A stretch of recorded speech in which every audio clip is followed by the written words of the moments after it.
हैं। कल भी हम लोगों ने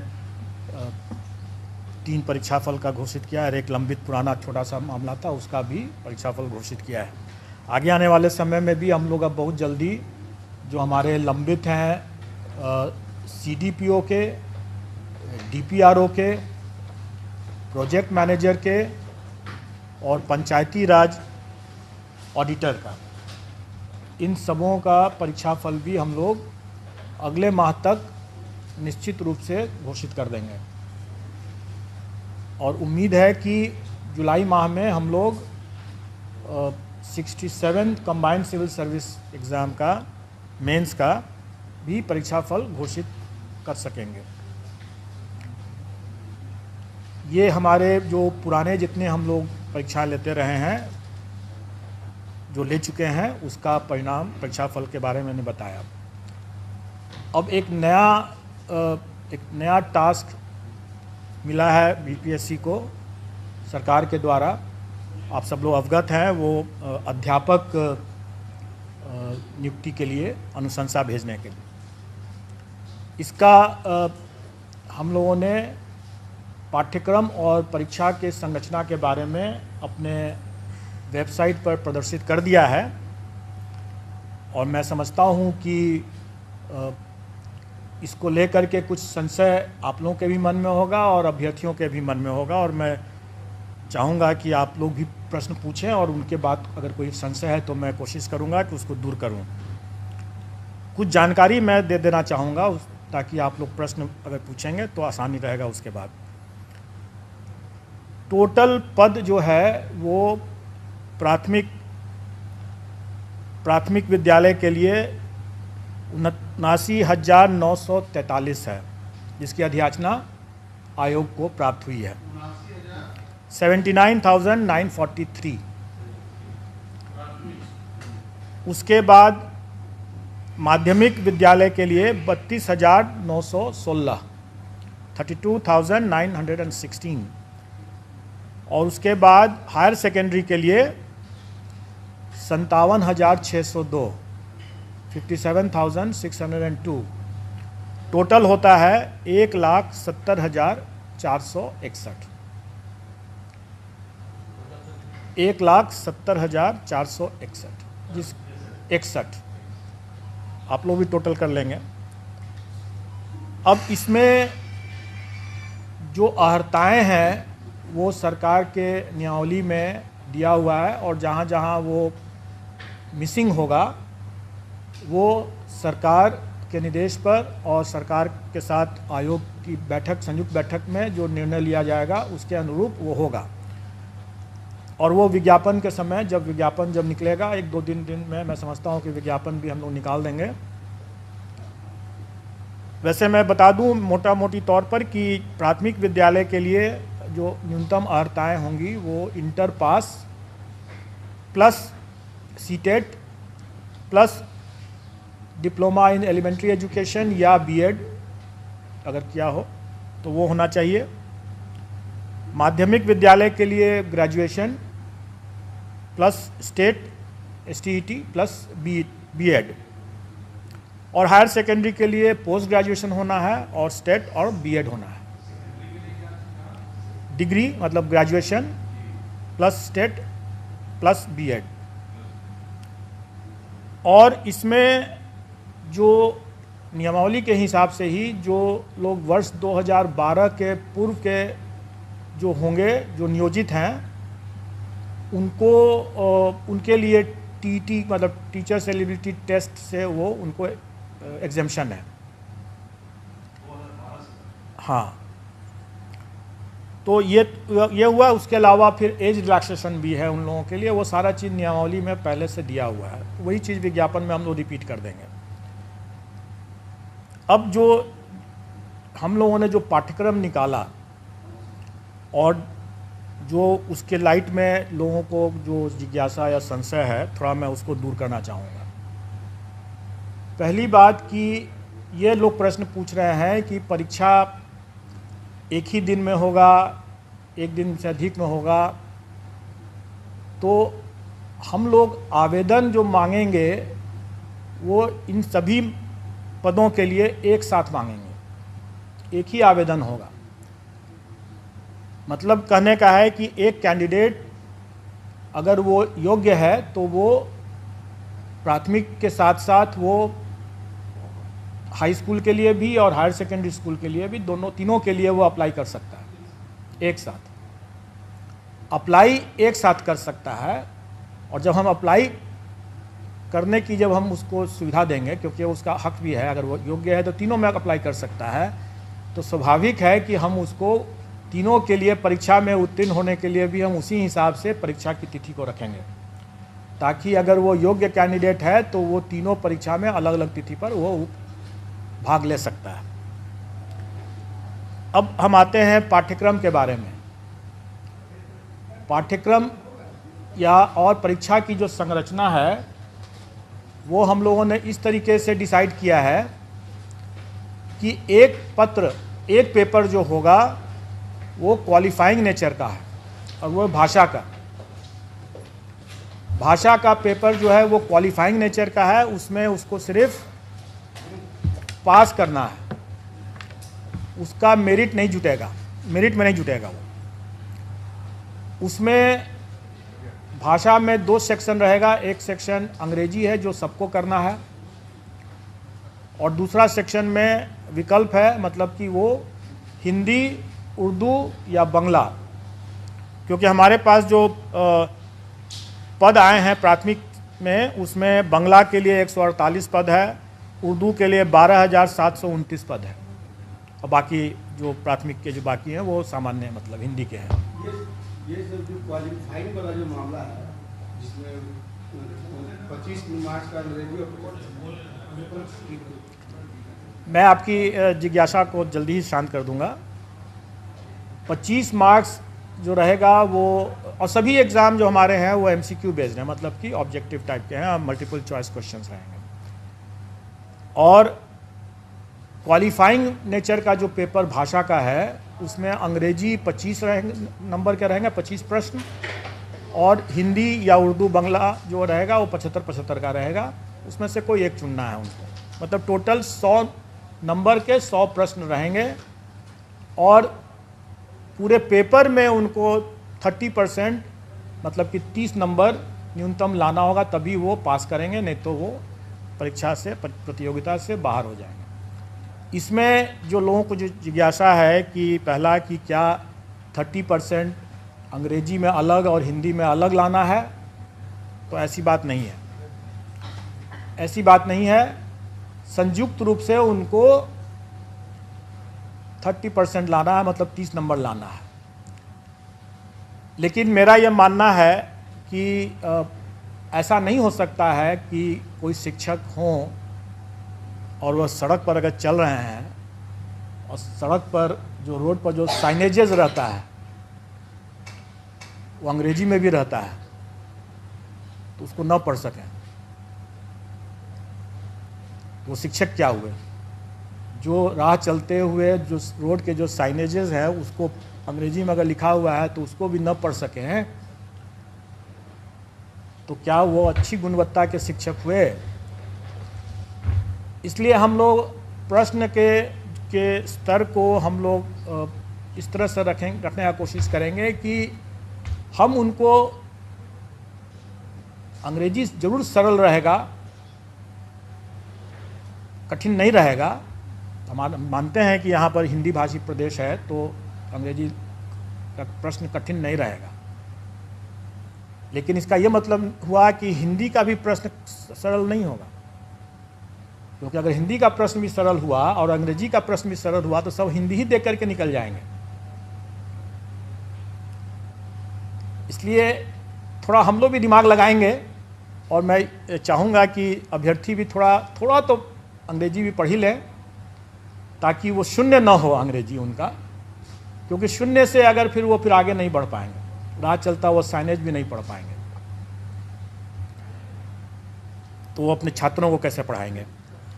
ये रही बात जो हमारे वैकल्पिक जो क्वालिफाइंग नेचर के जो भाषा का जो पत्र है उसके बारे में मैंने बतलाया। इसके बाद अब मेन पेपर होगा।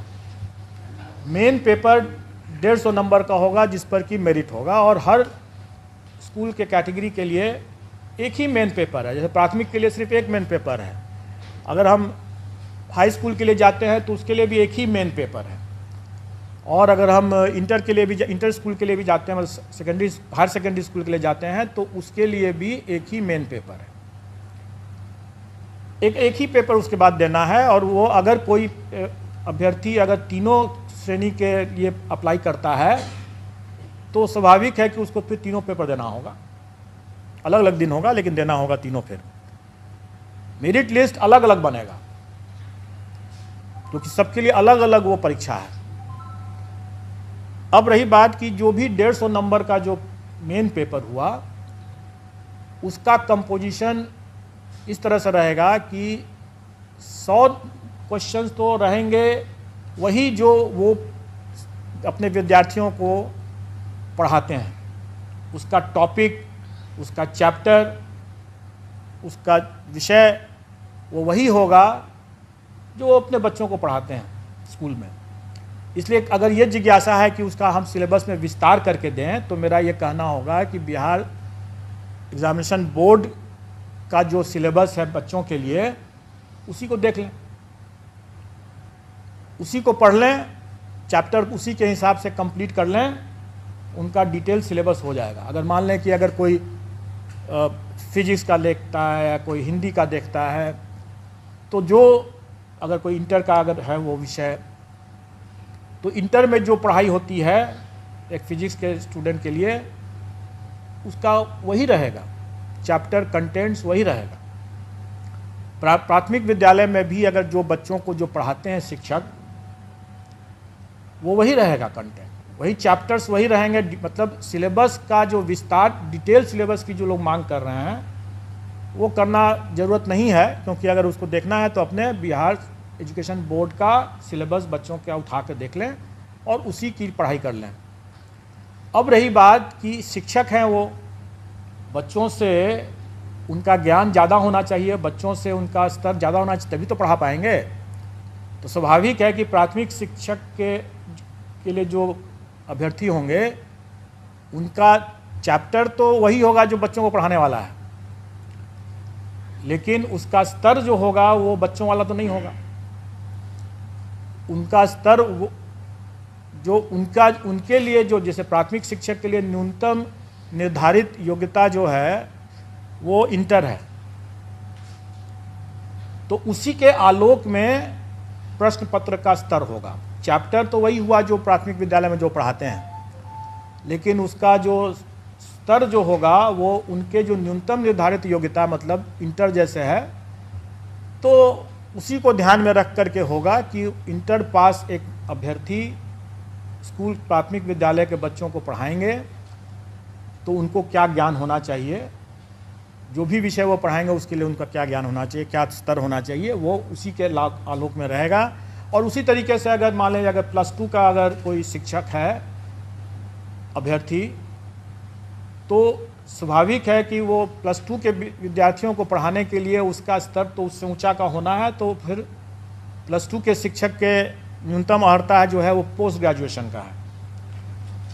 तो पोस्ट ग्रेजुएशन का है तो हम लोग उसी के आलोक में कि वो इंटर के बच्चों को पढ़ाने वाले पोस्ट ग्रेजुएट अभ्यर्थी हैं, तो प्रश्नों का स्तर क्या होना है वो उसी के हिसाब से हम लोग तय कर लेंगे।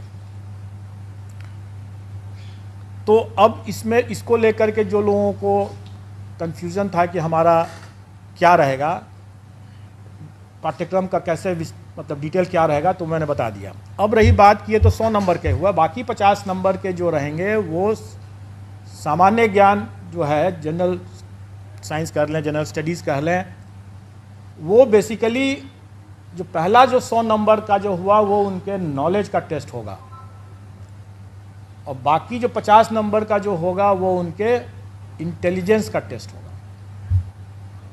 मतलब कि उसमें मेंटल एबिलिटी रहेगा वगैरह वगैरह, रीजनिंग रहेगा और इसी तरह के मिलते जुलते चीज़ रहेंगे, जो उनके कुछ हो सकता है कि सामान्य तरह का जो एक किसी भी जागरूक नागरिक को या शिक्षक को थोड़ा बहुत ज्ञान होना चाहिए सामान्य ज्ञान का, तो वो उसी तरह का रहेगा। वो बहुत ऐसा बिल्कुल नहीं रहेगा कि हम कोई जो लोग ये आशंकित हो रहे हैं कि हम एसडीएम बना रहे हैं, ऑफिसर बना रहे हैं, ऐसी बात नहीं है।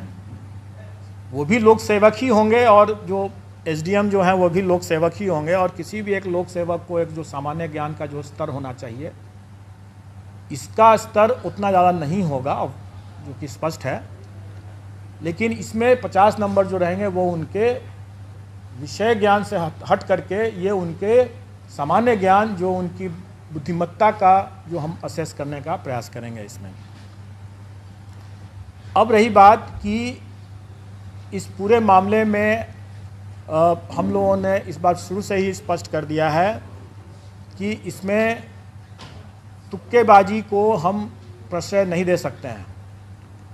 मेरा ये मानना है कि अगर कोई ऑफिसर अगर है तो वो ऑफिसर, जैसे सिविल सर्विसेज का हम एग्ज़ाम लेते हैं, वो कोई भी विषय पढ़ के आता है लेकिन वो उस विषय का उपयोग नहीं करता है अपने कार्य में। अगर वो मान लें कि फिजिक्स पढ़ के आया तो सीधे वो फिजिक्स का उपयोग थोड़ी कर रहा है अपने कार्य में। लेकिन शिक्षक जो है वो सीधे अपने उस ज्ञान का उपयोग कर रहा है।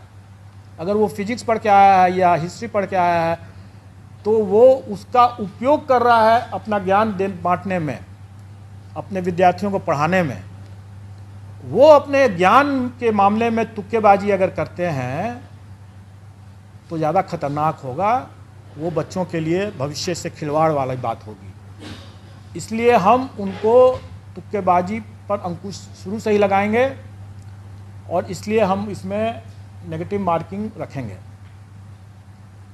लेकिन अभ्यर्थियों को उससे घबराना नहीं चाहिए, क्योंकि आफ्टर ऑल जो वो पढ़ाएंगे बच्चों, जो उनका अपना खुद का विषय है, जिस पर उन्होंने पढ़ाई किया है और जिस पर वो आगे काम कर रहे होंगे या काम करेंगे, उसका तो उनको ज्ञान होना ही है, नहीं तो वो अपना पढ़ाएंगे कैसे। इसलिए वो चूँकि उनका ज्ञान भी है, उसका अनुभव भी है, इसलिए उनको कोई उसमें तुक्का लगाने की ज़रूरत नहीं होगी उनको। और इस बार तो मतलब कंबाइंड सिविल सर्विस की तुलना में सक्सेस रेशियो जिसमें जो होना है, जैसे 1,70,000 से ऊपर वैकेंसी है।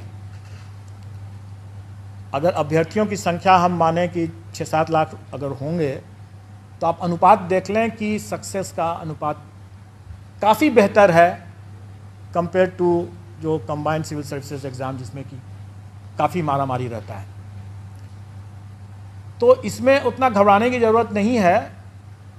प्रश्न का स्तर जो होगा वो कठिन नहीं होगा, लेकिन डेफिनेटली वो एक तरह से बहुत हल्का भी नहीं होगा। वो उनके जो काम जो करेंगे, जो पढ़ाएंगे, उसको उसके ही आलोक में उसका स्तर होगा। तो नेगेटिव मार्किंग कितना होगा उसके बारे में जो लोग यहाँ पर पहले से जुटे हुए हैं आयोग के संबंध में, नेगेटिव मार्किंग संबंध में, जानते हैं कि अगर 5 ऑप्शन रहेंगे अगर, तो 1/n-1 होता है फॉर्मूला उसके हिसाब से। मतलब कि अगर 5 ऑप्शन है तो मतलब कि 4 गलत प्रश्न और 1 सही प्रश्न मिलाकर के 0 होना है। 5 ऑप्शन है तो 1/4 हो जाएगा, और अगर 4 ऑप्शन है तो 1/3 माइनस हो जाएगा। ये स्टैंडर्ड स्टैटिस्टिकल फॉर्मूला रहता है और इसका निर्णय हम लोग कर देंगे और वो परीक्षा में भी उन लोग पता चल जाएगा। लेकिन इससे घबराने की बात बिल्कुल नहीं है। और हम लोग अभ्यर्थियों को पर्याप्त समय भी देंगे पढ़ाई करने के लिए, तैयारी करने के लिए, इसलिए इसमें घबराने वाली बात तो बिल्कुल नहीं है। और अनुपात, जो सक्सेस का अनुपात इतना बेहतर है, मैं समझता हूँ कि जो अगर थोड़े से भी जो लोग पढ़ा रहे होंगे, ठीक से पढ़ा रहे होंगे, तो उनके लिए कोई दिक्कत नहीं होनी चाहिए, आ जाएंगे इसमें। अब आप लोगों का अगर कोई प्रश्न बिल्कुल नहीं है, और अनुपात जो सक्सेस का अनुपात इतना बेहतर है, मैं समझता हूँ कि जो अगर थोड़े से भी जो लोग पढ़ा रहे होंगे, ठीक से पढ़ा रहे होंगे, तो उनके लिए कोई दिक्कत नहीं होनी चाहिए, आ जाएंगे इसमें। अब आप लोगों का अगर कोई प्रश्न हो इसमें। एग्जाम सर कब तक होगा सर? एग्ज़ाम कब तक होगा। एग्ज़ाम हम लोग कोशिश करेंगे कि हम लोग उनको लगभग 3 माह का हम लोग उनको टाइम तो देना चाहेंगे, 90 दिन का। दिसंबर में लगभग एग्जाम हुआ था, नवंबर तक तो आप सितंबर तक आपको हम लोग एक साथ रोटी भी खा सकते हैं और सब्जी भी खा सकते हैं। सितंबर तक हम लोग मतलब तो हम लोग सितंबर में अगर वो परीक्षा कर रहे हैं तो इसका ये मतलब थोड़ी है कि हम लोग उसके पहले परीक्षा दूसरा नहीं दे सकते हैं। अगस्त लास्ट 90 दिन के बाद कभी भी हम लोग उसके मतलब नहीं, ऐसी बात नहीं, हम लोग आसपास हम लोग उनको पर्याप्त समय देंगे। और मोटा मोटी आप ये समझ के चलें कि अगस्त महीने में एग्ज़ाम होगा। कब सर? अगस्त महीने में एग्ज़ाम होगा। हम लोग अभी चूँकि वो ये एग्ज़ाम 4 दिन चलेगा, क्योंकि 4 पेपर हो जाते हैं। और चूँकि हमें सबको मौका देना है, प्राथमिक के लिए भी और हाई स्कूल के लिए भी और हायर सेकेंडरी के लिए भी, इसलिए वो हमें समय लगेगा उसमें। जो होगा सर भाषा का जो बता रहे हैं तो वो तीनों के लिए अलग अलग होगा? नहीं, एक ही होगा? वो तीनों के लिए एक होगा। प्राथमिक, माध्यमिक और उच्च माध्यमिक का एक ही पेपर भाषा का होगा, इसलिए आपको वो सरल होगा, वो सरल होगा। हम लोग चाहेंगे कि जो हमारे शिक्षक हैं वो अपने भी मतलब सर उठा करके चलें। और आप लोग भी जब जाकर के जब कभी चेक करते हैं और बोल पाते हैं कि उनको मतलब एक स्पेलिंग नहीं अपना रविवार शनिवार तक नहीं जानते हैं, तो फिर बड़ा दुखद लगता है कि वैसी नहीं होगी। बस उतना ही जानना है उनको, क्योंकि उसके बाद जो अपने विषय के जो हैं वो अपने विषय के तो ज्ञाता हैं ही। इसका सिलेबस क्या होगा सर भाषा का? वही तो मैं बता रहा हूँ कि ये एक सामान्य होगा। अगर मान लें कि अंग्रेजी की बात अगर करें तो वो कम से कम अगर अंग्रेजी का अखबार उठा करके पढ़ तो सकें, 4 लाइन में कोई लिखा हुआ है तो उसको समझ तो सकें कि क्या लिखा हुआ है। उतना ही भर है, सामान्य है। कोई हम उसमें उनसे शेक्सपियर के बारे में नहीं पूछने वाले हैं। सर इसमें कट ऑफ मार्क्स जैसे था कि सर प्रधानाध्यापक बना 40 पे, वो सामान्य प्रशासन का बहुत पुराना सर्कुलर है और वो सभी परीक्षाओं में लागू है, वो इसमें भी लागू है। सर अभी इंग्लिश पेपर की बात कर रहे थे, तो जहाँ तक मेरे नजरिया है कि ग्रामीण क्षेत्र में बहुत कम ऐसे टीचर है जो इंग्लिश पढ़ाते हैं। गवर्नमेंट स्कूल में इंग्लिश का साधन नहीं है, तो लोग कैसे पढ़ेंगे और कैसे पेपर दे पाएंगे? देखिए, जैसे आप शायद पता नहीं थी कि नहीं थी, मैंने बताया कि क्या ग्रामीण क्षेत्र के लोग पटना नहीं आ रहे हैं? आ रहे हैं। और सड़कों पर आजकल पटना के सड़कों पर आप देखेंगे कि साइनेजेस जो हैं काफी अंग्रेजी में लिखे हुए हैं। जितने व्हाट्सएप जो होते हैं, बहुत से व्हाट्सएप तो अंग्रेजी में भी लिखते हैं ना।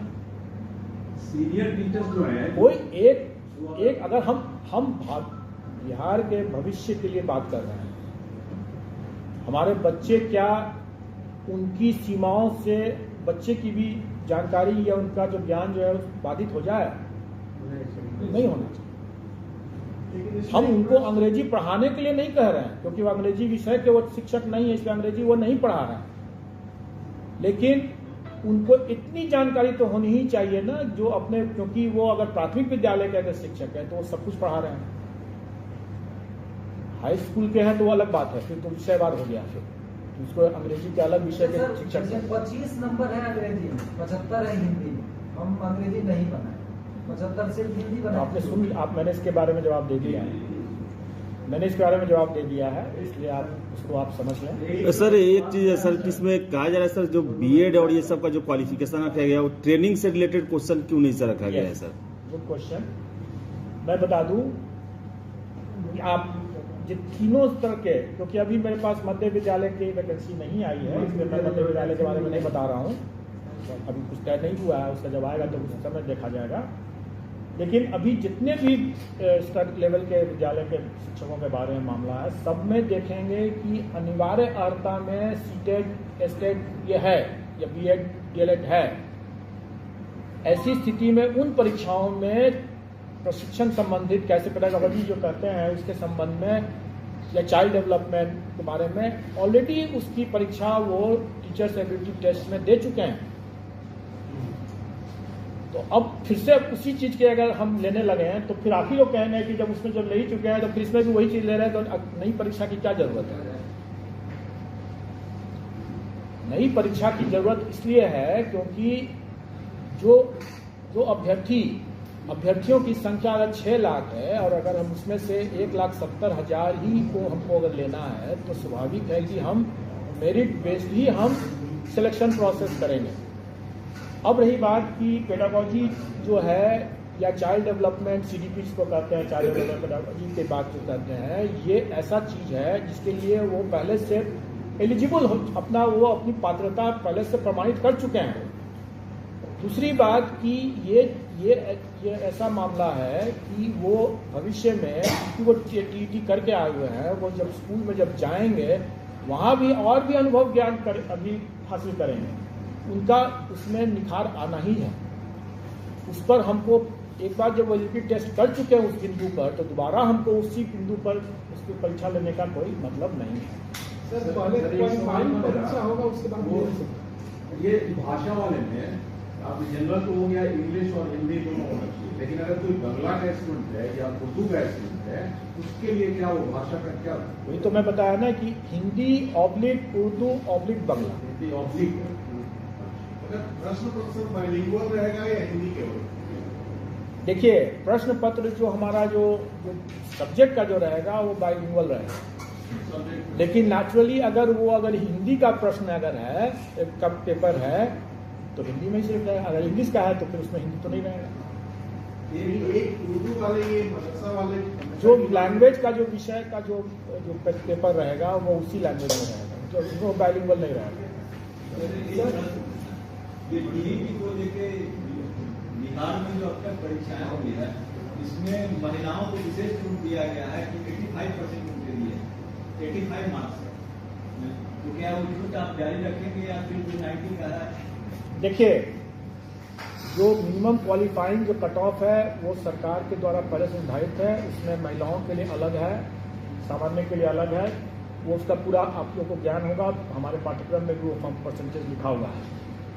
अब रही बात कि सरकार ने इस बार जो नियमावली जो बनाया है उसमें प्राथमिक विद्यालय के शिक्षकों के लिए शिक्षकों के पद पर महिलाओं के लिए आरक्षण जो है 50% है, 50% है, अन्य में 30% या 35%।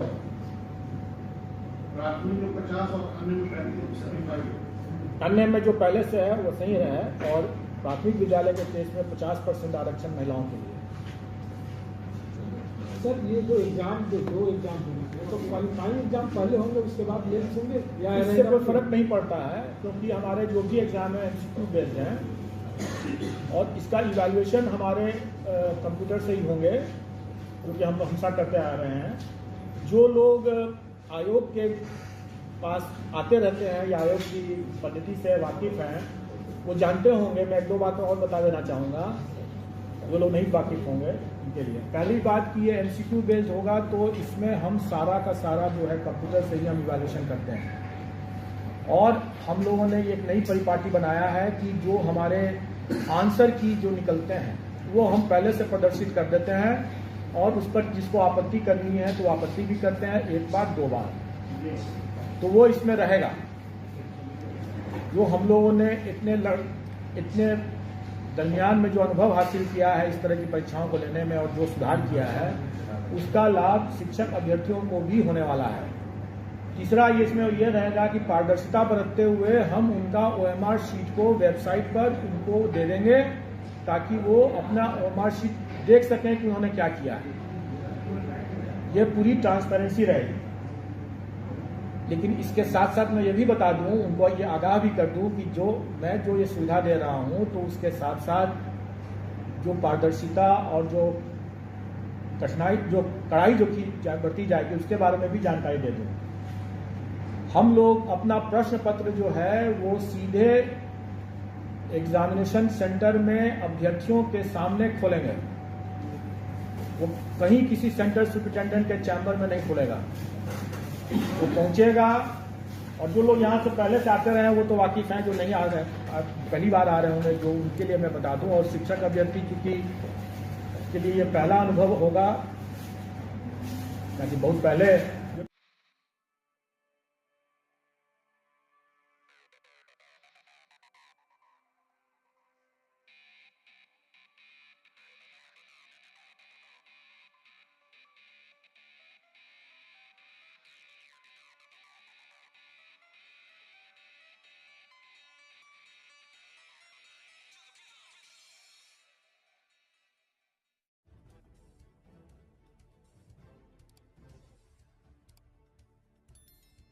सब्सक्राइब कीजिए हिंदी क्लब को, दबाइए इस बेल आइकॉन को ताकि हमारा वीडियो आपको मिले सबसे पहले। शेयर करें अपने दोस्तों के साथ ताकि वो भी इसका लाभ उठा सके। ये सब बिल्कुल फ्री है।